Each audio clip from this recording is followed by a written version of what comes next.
সূরা আরাফ 179 নম্বর আয়াতে আপনি খুলে দেখেন, আল্লাহ বলছেন ওয়ালাকাদ জারনা লিজাহান্নামা কাসীরাম মিনাল জিন্নি ওয়াল ইনস। আল্লাহ বলছেন আমি অধিকাংশ মানুষকে ও জিন জাতিকে আমি জাহান্নামে দিব।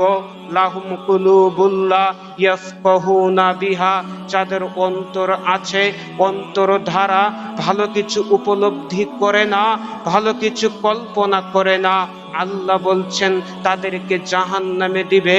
ও যুবক, তোমাকে বলছি, তোমার অন্তর দিয়ে তুমি একটা সুন্দরী মেয়ে তোমার সামনে দিয়ে হেঁটে যাচ্ছে, তুমি তোমার অন্তরের চক্ষু দিয়ে, তুমি তোমার অন্তরের চক্ষু দিয়ে তুমি কল্পনা করছ যে মেয়েটা অনেক সুন্দরী হবে, মেয়েটা ভালো হবে, এই কল্পনা করেছ, তাই আল্লাহ তোমাকে জাহান্নামে দিবে।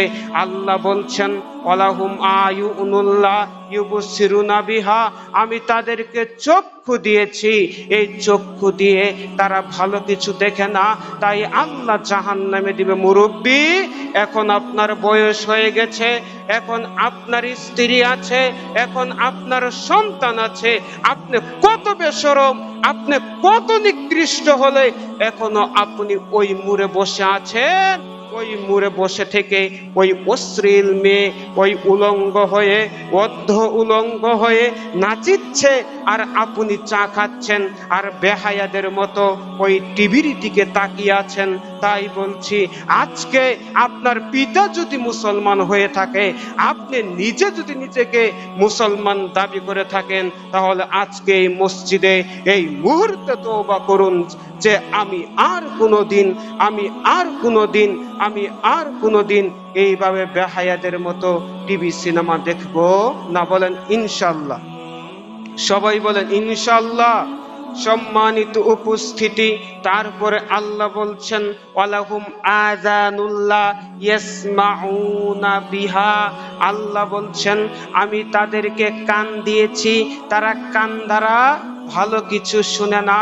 ও যুবক, তোমাকেই বলছি, রাসূল সাল্লাল্লাহু আলাইহি ওয়াসাল্লাম তিনি যখন গান বাজনার বাদ্যযন্ত্রের আওয়াজ শুনতে পেতেন, তিনি তার দুইটা আঙ্গুল তার কানের ভিতরে ঢুকিয়ে দিতেন, যাতে গান বাজনা তার কান পর্যন্ত না আসে।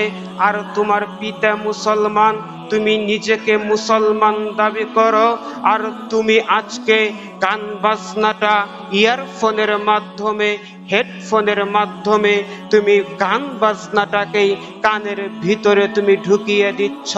ভাইজান ও যুবক, তোমাকে বলে যাচ্ছি, তুমি যদি নিজেকে মুসলমান দাবি করো, তোমার পিতা যদি মুসলমান হয়, তাহলে আজকে তুমি এই মুহূর্তে তওবা করো যে তুমি এরপর থেকে আর কোনোদিন গান বাজনা শুনবে না, কারণ তুমি মুসলমানের সন্তান। দুঃখজনক হলেও সত্য যে আগে আমরা যখন দেখতাম যে হিন্দু বাড়িতে গান বাজনা হতো, বিয়ের অনুষ্ঠানে হিন্দু বাড়িতে গান বাজনা হতো, আরাতো বারাতো যত ছেলেরা আসতো, তারা ওখানে গান শুনতে চাইতো। কিন্তু আজকে দেখেন, আপনি মুসলমান, আমি মুসলমান, আজকে আপনার মেয়েকে বিবাহ দিচ্ছেন, আর আপনার বাড়িতে গান বাজনার আয়োজন হচ্ছে। বেটা, আজ থেকে তোমাকে এই গান বাজনার আয়োজন থেকে বিরত থাকতে হবে। এটা জাহিলের রীতি, আর এই রীতি, এই নিয়ম কোনো মুসলমান মানতে পারে না। তাই প্রত্যেকটা মাহফিলের মঞ্চ থেকে, তাই প্রত্যেকটা মসজিদের খুতবার মেম্বার থেকে এই ঘোষণা দেওয়া উচিত যে যে ব্যক্তি সালাত আদায় করবে না, যদি এই সমাজে কেউ সালাত আদায় না করে, সে যত বড় প্রতাপশালী হোক না কেন, তার জানাজার আমরা পড়াবো না। যদি এই সমাজে কোন মসজিদে, এই সমাজে কোন বাড়িতে যদি কি হয়, একটা বিবাহের অনুষ্ঠানে যদি গান বাজনার আয়োজন করা হয়, সে হতে পারে দেশের প্রেসিডেন্ট, সে হতে পারে দেশের প্রধানমন্ত্রী, তবু ওই বাড়িতে গান বাজনার আয়োজন হলে ওই বাড়িতে বিবাহ পড়ানো যাবে না। এই ঘোষণা যদি প্রত্যেকটা মসজিদ থেকে দেওয়া হতো, তাহলে আমি ছোট মানুষ, আমি চিন্তা করলাম, তাহলে কোন সমাজেই এই বেহায়া, এই নির্লজ্জ রীতি থাকতো না। বলেন কথা ঠিক কিনা? সম্মানিত উপস্থিতি, আল্লাহ তাদেরকে বলছেন বালহুম আদল। আল্লাহ বলছেন তারা চার পাওয়ালা পশুর মতন। আল্লাহ বলছেন না না না, চার পাওয়ালা পশু এত নিকৃষ্ট নয়, চার পাওয়ালা পশু এত নিকৃষ্ট নয়। কারণ চার পাওয়ালা পশুর যে কাজ সে কাজই করে, তারা তার চাইতে বেশি করে না। কিন্তু এই মানুষ এত নির্লজ্জ যে তাদের যে কাজের মানে অনুমতি দেওয়া হয়েছে তা ব্যতীত উচ্চ লেভেলের বেহায়া কাজ করে। কি কাজ করে? বেহায়া কাজ করে।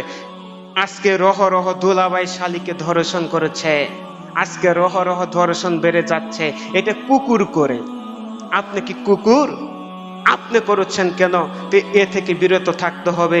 তাহলে যারা আল্লাহ যা বলেছেন তা করে না, তারা হচ্ছে চার পায়া জানোয়ারের মতন। কিসের মতন? কথা বলেন। এটা আল্লাহর কথা আমি বলছি। এটা সূরা আরাফের 179 নম্বর আয়াত। এর